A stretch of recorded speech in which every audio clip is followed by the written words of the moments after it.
तो दोस्तों मैं आपको आज बताने वाला हूँ एक ब्रह्म राक्षस की कहानी। ब्रह्म राक्षस, जैसा कि आपने कई जगहों पर देखा होगा इसके बारे में, बट मैं आपको 5 से 10 मिनट के अंदर इसकी पूरी स्टोरी बताने वाला हूँ कि क्या इसका रूप होता है, या कह सकते हो कि कौन होते हैं ब्रह्म राक्षस। चलते हैं अपनी वीडियो में। तो मैं आपको बताता हूँ कि ब्रह्म राक्षस एक ब्राह्मण और एक राक्षस के मिलन से ब्रह्म राक्षस बनता है। मतलब जैसे कोई जो ये ब्रह्म राक्षस होते हैं ये बहुत बड़े स्कॉलर पंडित होते हैं। मतलब इनको सभी वेद पुराण सभी का ज्ञान होता है, बहुत ज़्यादा पढ़े लिखे होते हैं। और मानिए कोई व्यक्ति ज़्यादा पढ़ा लिखा है तो ब्राह्मण, और उसकी कोई इच्छा रह जाती है और वो मर जाता है तो वो ब्रह्म राक्षस बन जाता है। और ब्रह्म राक्षस की खूबी होती है कि उसके 2 सींग निकले होते हैं इस तरीके से, और उसके तिलक लगा रहता है ऐसे पंडित की तरह, ब्राह्मण की तरह तिलक लगा रहता है उसके। और कह सकते हो लाल आंखें होती हैं। मतलब एक तरीके का इसका स्पिरिचुअल एक कह सकते हो कि उसके बारे में बताया गया हमारे पुराणों में ऐसे।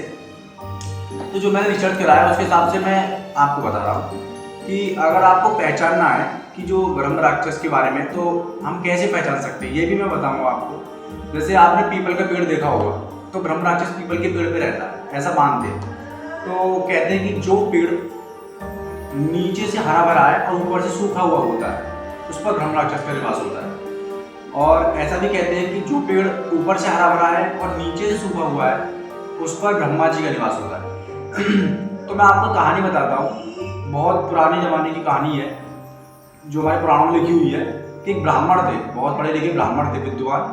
तो उन्होंने वो झोंपड़ी वगैरह में रहा करते थे। उनका एक लड़का था, वो फौज में था, और एक वो लड़का था वो कुछ काम नहीं करता था, घर में उनके शादी था। तो उन्होंने घर लेने की सोची। तो क्या होता है कि एक ब्रिटिश शासन जब था उस समय पर उन्होंने घर लिया, और गांव में सालों से उसमें कोई नहीं रहता था, मतलब कोई जाता भी नहीं था। तो वहाँ का एक ओनर था, उसने उनको डील वगैरह उनकी हुई और उन्होंने जो है उनको घर दे दिया। अब घर देने के बाद उन्होंने एक ब्राह्मण मिले थे, उन्हें बहुत ऋषि थे, मतलब उन्होंने उनसे बोला था कि इस घर को लेने से पहले आप एक बार इसके बारे में जांच पड़ताल कर लीजिए। बट उन्होंने कोई जांच पड़ताल इस बारे में ऐसी खासा करी नहीं थी। तो और गांव के लोगों को भी नहीं पता था कि यहाँ ब्रह्म राक्षस रहता है, ऐसा मानना था। तो हुआ ये कि उन्होंने मतलब अपना हवन वगैरह करते हैं हम लोग तो हिंदू धर्म में, तो उन्होंने हवन वगैरह करा। और ऐसा भी था कि उस घर के पास उसका जो आंगन था बहुत बड़ा था, और उस आंगन में एक पीपल का पेड़ था जिस पर वो ब्रह्म राक्षस रहता था।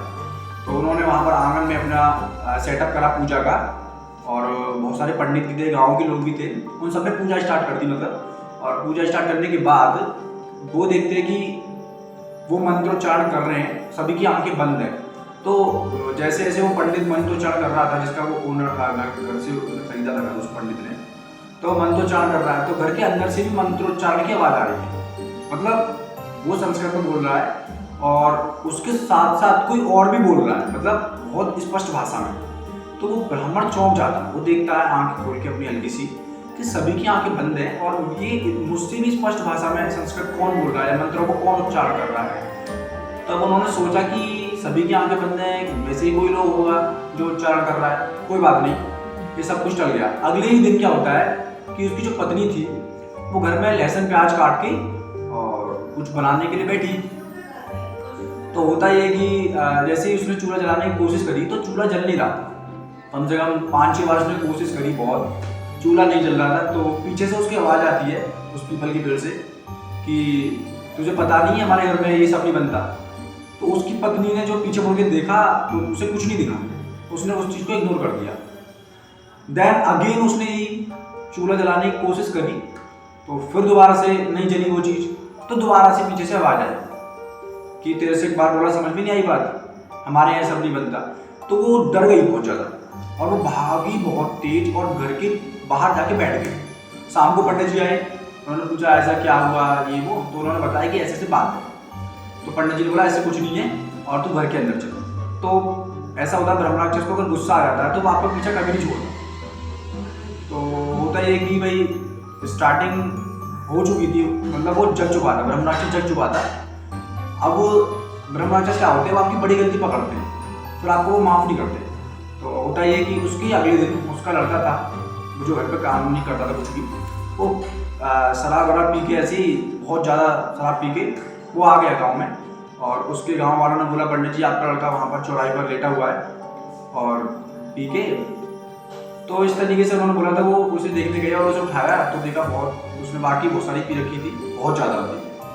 उन्होंने उसे डांटा और उन्होंने बहुत कहा कि हमारे घर में अभी तक कोई नहीं पीता और तूने ये काम किया, ऐसा बोला उन्होंने। अब आपको पता है कि घर में दो व्यक्ति, उसकी माता है और उसके पिताजी हैं, लेकिन वो दोनों तो नाराज हैं ही, उसमें कुछ तीसरा भी नाराज है। अब वो आप जानते हैं तीसरा कौन है, ब्रह्म राक्षस। अब होता यह कि रात को 1:30 बजे उसकी माता जी की आंखें खुलती हैं, तो वो खिड़की के पास से उनको पीपल का पेड़ दिखता था, तो वहां जाके देखती हैं तो उनकी चीख निकल जाती है पूरी तरीके से। अब वो उसकी चीख सुन के उनके पति आ जाते हैं, पंडित जी आ जाते हैं। पंडित जी जाके देखते हैं, उनकी भी चीख निकल जाती है कि उनका लड़का जो था वो पीपल के पेड़ पर लटका हुआ था, मतलब उसकी फांसी लगी हुई थी। जैसे भी मतलब तो ब्रह्म राक्षस ने जो है फांसी लगाई थी, तो उन पंडित जी को ब्रह्म राक्षस उसी दिन उस पेड़ पर बैठा हुआ दिखा और वो बहुत डर गई थी उस चीज़ को देख के, बहुत ज़्यादा वाली। तो होता ये कि वो भागे भागे अगले दिन ही एक ऋषि के पास गए जिन्होंने उनसे पहले मना किया था घर लेने से। अब उन ऋषि ने बोला कि मैंने तो आपसे पहले ही बोला था कि वो घर के बारे में जांच पड़ताल कर लीजिए। तो इस घर में 25 साल से एक ब्रह्म राक्षस है, वो रह रहा है और आपने उसको जगा दिया, ऐसा उन्होंने बोला कि अब क्या करा है, मेरा लड़का खत्म हो गया, कि जो चला गया उसको वापस नहीं आ सकते, लेकिन आपको क्या करना है, अब आपको हनुमान जी ही बता सकते हैं इनसे कि अगर हम महाराज जी अगर हम घर छोड़ के चले जाए तो क्या, कि अगर आप घर छोड़ के भी चले जाते हो तो इसमें मतलब कुछ नहीं होगा, आपके वो पीछे द्वार आ जाएगा। अब आपको क्या है, उसको जगा दिया है तो उसको मुक्ति दिलानी होगी। अच्छा, मुक्ति दिलानी है। अब मैंने आपको बताया था कि बहुत बड़े पंडित होते हैं, उन पर वो अपनी जब मर्जी होती है वो तभी जाते हैं, ऐसी कोई भी मतलब पूजा तांत्र विद्या कुछ भी असर नहीं करता।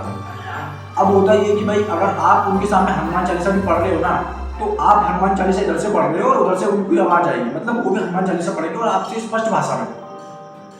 जैसे आपने हनुमान चालीसा को स्टार्ट किया पढ़ना, तो वो भी वहां से बहुत स्पष्ट भाषा में पढ़ना स्टार्ट कर देते हैं, चौपाई हो छंद कुछ भी। अब होता है कि उन्होंने ऋषि जो थे पहले दिन गए उनके घर में और सारा पूजा का सेटअप किया उन्होंने घर के अंदर, पीपल के पेड़ के पास नहीं, घर के अंदर। अब उन्होंने ऋषि जो थे वो सिर्फ उनके साथ एक ही दिन आए थे पूजा करने के लिए, स्टार्टिंग में बताने के लिए कैसे कैसे पूजा करनी है। मतलब हनुमान जी के बहुत सारे वो होते हैं, जैसे हनुमान जी का हनुमान चालीसा हो गई, संकट मोचन हो गया, हनुमान अष्टक हो गया, इस तरीके से हनुमान जी की बहुत सारी चीज़ें थी जो मतलब वो पंडित और वो ऋषि सुबह बैठे थे और खाना वाना खा के, और सुबह से लेकर शाम हो गए उनको। तो होता यह कि पहले दिन ही जब पंडित जी मंत्र बोल रहे थे तो वो डर गए। क्यों डर गए? क्योंकि जैसे ही वो मंत्र बोल रहे थे ऐसे ही सामने से पीपल के पेड़ से भी वही आवाज़ें आ रही थी। मंत्र वहाँ से बोल रहा है, पंडित जी बोल रहे हैं और पीपल का पेड़ भी बोल रहा है मंत्रों को।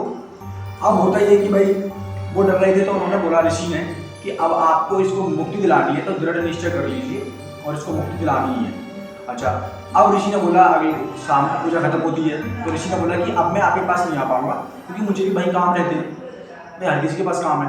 तो बोले ठीक है, अब आपको खुद ही करना सब कुछ, ठीक है। अब ऐसे पंडित जो था वो जिसका ओनर था घर का, वो पंडित जी अब पूजा करते रोज, उन्हें 107 दिन हो गए पूजा करते करते। जैसे ही 108वां दिन था वो देखते क्या है कि उनके पीछे कोई बैठा है और जैसे ही वो पीछे मुड़ते हैं तो उन्हें ब्रह्म राक्षस दिखता है। अब भाई ऐसी चीजें होती हैं जिनको देखने के लिए हमारी आंखें नहीं बनी होती, तो वो बेहोश हो जाते हैं एकदम से। अब बेहोश हो जाते हैं तो कुछ समय बाद उनकी आंखें खुलती है। उनकी पत्नी बोलती है कि अचानक से आप बेहोश कैसे हो गए? वो उन्होंने बोला मैं कहाँ अपनी बात कर रही हूँ क्या। अच्छा, अब वो ऋषि जो थे वो डर गए थे, मतलब पंडित जी डर गए थे और भागे भागे ऋषि के पास गए। अब ऋषि जी उन्हें मिले नहीं, भाई ऋषि को कहाँ ढूंढे वो। अब ऋषि नहीं मिले तो वो दोबारा घर आए। अब वो घर आकर सो गए। उनके सपने में ब्रह्म राक्षस आया और उसने बोला कि अब तुझे अनुष्ठान पूरा करना है, अनुष्ठान तुझे पूरा करना है और वो भी पीपल के पेड़ के नीचे आ। अब स्टार्टिंग कर दोबारा से। शाम के 4-5 बज रहे थे उस समय पर। तो वो व्यक्ति क्या होता है कि अब पूजा का सेटअप उन्होंने दोबारा किया और अब वो देखता है कि वो उसके सामने, मतलब पीपल के पेड़ के नीचे वो पूजा कर रहा है और पीपल के पेड़ पर ही उसके सामने ब्रह्म राक्षस बैठा है। आप कल्पना कीजिए आपके सामने कोई आत्मा या भूत बैठा है या ब्रह्म राक्षस ही बैठा है, छलावा बैठा है, कोई भी आत्मा बैठी है और आप उसके सामने मतलब अपनी मंत्रोच्चारण कर रहे हैं, कुछ भी कर रहे हैं, तो कितना डर लगेगा। अब लेकिन वो वहां से मंत्र बोल रहे हैं और सामने से बोल रहा है, उन्हें दिख भी रहा है वो, अब तो पहले दिख भी रहा था बट अब दिख रहा है उसे। अब उन्होंने डर तो बहुत था, लेकिन उन्होंने सोचा कि अब जो होगा सो देखा जाएगा, लेकिन मैंने दृढ़ निश्चय कर लिया अब इससे मुक्ति दिलानी है। अब जैसे ही सुबह के मतलब शाम को 4 बजे उस दिन बैठे वो, अगली सुबह के 4-5 बजे उनका मंत्रोच्चारण खत्म हुआ, जो भी पूजा पाठ की, तो पूरे 108 दिन उन्होंने पूजा करी। अब होता है कि वो सब कुछ अचानक से स्तब्ध हो गया, वहाँ कुछ नहीं, सब स्तब्ध हो गया। अब पंडित जी भागे भागे दोबारा से ऋषि को अगले दिन ढूंढने गए, तो ऋषि ने बोला कि अब कोई टेंशन वाली बात नहीं है, अब वो ब्रह्म राक्षस जा चुका है, अब आप आराम से रह सकते हो वहाँ पर और कोई दिक्कत वाली बात नहीं है। लेकिन वो पंडित जी घर आए और कुछ महीने वहाँ रहे थे और उसके बाद वो चले गए। आपको अच्छी लगी हो ये कहानी रियल है, रियलिटी कहानी है बिल्कुल, ये हमारे ग्रंथों में भी लिखी हुई है, मैंने शायद उस ग्रंथ का नाम नहीं पढ़ा था, ऐसे था कुछ, तो उसमें भी लिखी हुई है ये चीज़। तो ऐसे ब्रह्म राक्षस होते हैं, बहुत पढ़े लिखे पंडित होते हैं, तो वो खुद की मर्जी से ही जाते हैं। अब इसके बारे में आपको कुछ भी जानकारी मिली हो तो चैनल को सब्सक्राइब करके वीडियो को लाइक कर दीजिए और ऐसी ही वीडियो देखने के लिए हमारे बेल आइकन को प्रेस कर लीजिए, जिससे आपको हमारा नोटिफिकेशन मिले सबसे पहले। धन्यवाद।